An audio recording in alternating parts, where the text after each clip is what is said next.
San Maria Adventist Square conductor kania kan zai pol hi khalai te koi khom nan he zai pol hi din ania chinang u en lagin sa chinang u kan tia chen chan an lo vong viu to then kha azia en chung po la sa swal ron kal khat deu ten oma wa khanin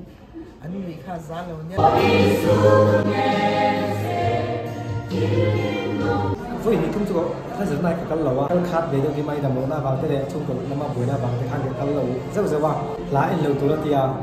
để khá cái in miết lẩu tụi các bị lẩu khát tia đi bằng khát đi các thầy về mấy cái này để cho nên cắn cháu á riêng về là khát của bula cái tiếng nó mà lần tin khá các khát thì phun là để là cái khát đầu tiên là cái anh về bốc chi là cái tiếng bốc anh đi sang bốc chi anh đi cái là cái tàu cái một thầy lẩu để cho chỉ là các dụng bị đối na bị chia chi bác sĩ là bằng nhiều là các bạn thì tôi đến bắt đầu cái giải số thì bác sĩ là và sẽ mình tiếc khá lâu đấy với cả rồi cái số cái bác cái em rất là cái số thì mấy số nó về nhiều là hết à thu nôn thua mình chết thì cái tỷ số này nè các bị cái tỷ số khác à rồi nuôi ta chuyển từ nào cái tảng cái số thì to nuôi dễ là sẽ cái nuôi đầu thì đấy người nó chân các cái sĩ làว่าสักส่วนว่าcáiอันนี้ก็จะสักส่วนตัวเป็นละก็ติดส่วนระวังตั้งอินก็สิ่งอันจะอินทัวร์อินเดิมไม่อินสักส่วนแล้วนี่พอสักส่วนเราเดิมอินสักส่วนเมียกลุ่มกันติก็ทัวร์อินเดิมไม่อันนี้กันนี่ดูเมียสีเราค่ะอาจารย์จะนั่งสักส่วนแล้วนี่ถึงเราจะสีกับอันนี้ก็สักตัดเนี่ยไอ้ที่โฟนติดกันเองนะติดกันได้นะคือเอ็นริงจุงกันอันหันสักส่วนจะก็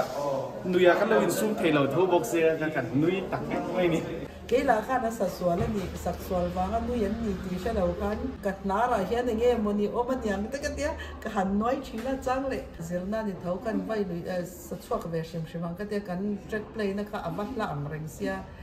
cái vàng kan kan sắc xuân nuôi kuya anh tôi bảo hai nuôi các chị cần thung lúc nào sắc cả ông mà rồi nuôi tập các chị cần nuôi về nữa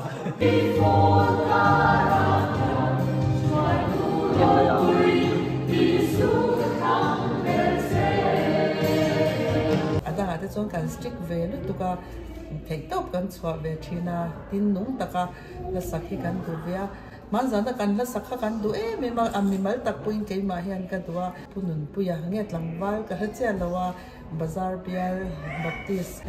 khan ho conductor nin ka sia ka mi kwa kha ania chuan phat takin kan nau ten an lo di la mi sak ti la ka kan du ma kan sak tak na chuan mi tui ne na sak deuh tho thei tur khopin in bo sa hi kan du me kan ni ka mi ni kan na kan thoka king kha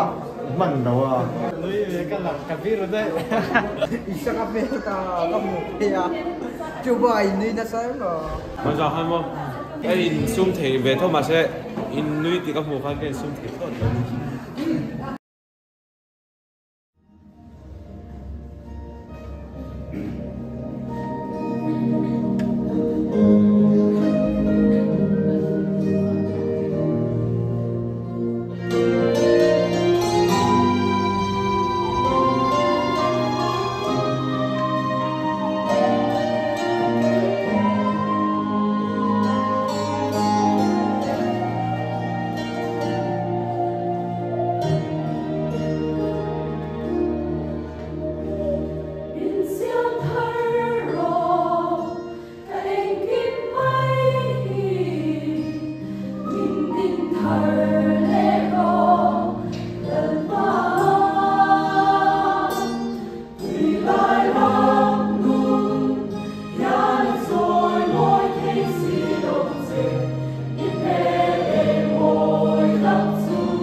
Hãy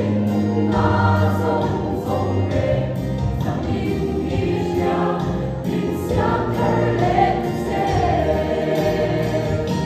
để không bỏ lỡ